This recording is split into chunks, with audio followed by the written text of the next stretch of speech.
நானு இங்க வரதுக்கு முன்னாடி இந்த மாவட்டம் பிரச்சனை, இந்த நீர் பிரச்சனை, இந்த காவிரி தண்ணி பிரச்சனை, இந்த கூட்டு குடிநீர் பிரச்சனை, இந்த பஞ்சபள்ளியான பிரச்சனை, இந்த சின்னாறு பிரச்சனை, இந்த ஒட்டனூர் கோட்டையூர் பிரச்சனை, அதுல பெரிய பாலம் கட்டணும், ஏரி ஊர்ல கிட்னி பிரச்சனை இருக்கு, நிறைய அந்த பிரச்சனை இருக்குது, அதெல்லாம் இதெல்லாம் பேச வந்தா இங்க வந்த உடனே எல்லாம் அவங்கவுங்க மனசுல வெடிச்சு வெடிச்சு வேற விதமா போயிடுச்சு.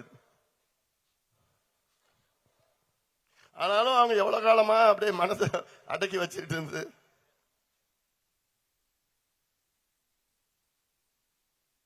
ஏன்னா இப்ப இருக்கிறதெல்லாம் பார்த்தா சரி, அது வீட்டுல நம்ம போக வேண்டாம். இப்போ நான் ஒன்னே ஒண்ணு உங்ககிட்ட கேட்கிறேன். இப்போ உங்க ஊர்ல ஒரு ஏரி இருக்கு, இந்த ஏரியில மதகு இருக்கு, அந்த மதகு வழியா தண்ணி வெளியில வருது. அந்த மதகுக்கு வெளியில உடனே பக்கத்துல உங்க நிலம் இருக்கு.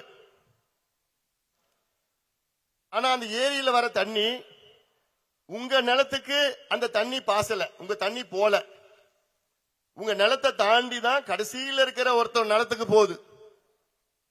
அப்படி போச்சுன்னா நீங்க சும்மா இருப்பீங்களா?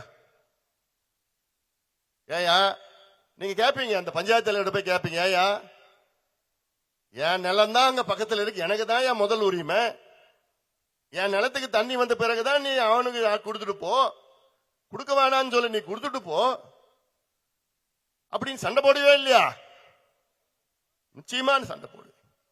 அதே நிலையைத்தான் காவேரி தமிழ்நாட்டில் மிகப்பெரிய ஆறு, இங்கே உங்க மாவட்டத்தில் உங்க தொகுதியில தான் இங்கே உள்ள வருது, பிள்ளிகுண்டுல வருது. ஆனா இந்த தண்ணி நீங்க அனுபவிக்க முடியல, குடிக்க முடியல, விவசாயம் செய்ய முடியல. இந்த தண்ணியை குடிக்கிறதுக்கு 30 வருஷமா போராட்டம் பாட்டாளி மக்கள் கட்சி செய்ய வேண்டியது என்ன? இந்த மாவட்டத்தில் இந்த மண்ணில் தண்ணி போகுது, அவ்வளோ தண்ணி கடலுக்கு போகுது. அந்த தண்ணியை குடிக்கிறதுக்கு உங்களுக்கு கிடைக்கிறதுக்கு 30 வருஷம் போராட்டம், ஆர்ப்பாட்டம், மனித சங்கிலி, உண்ணாவிரதம், பட்டநாமம் எல்லாம் பண்ணது பிறகுதான் 98ல ஒரு அறிவிப்பு, என்ன, ஒகேனக்கல் கூட்டு குடிநீர் திட்டம் குடிக்கிறதுக்கு.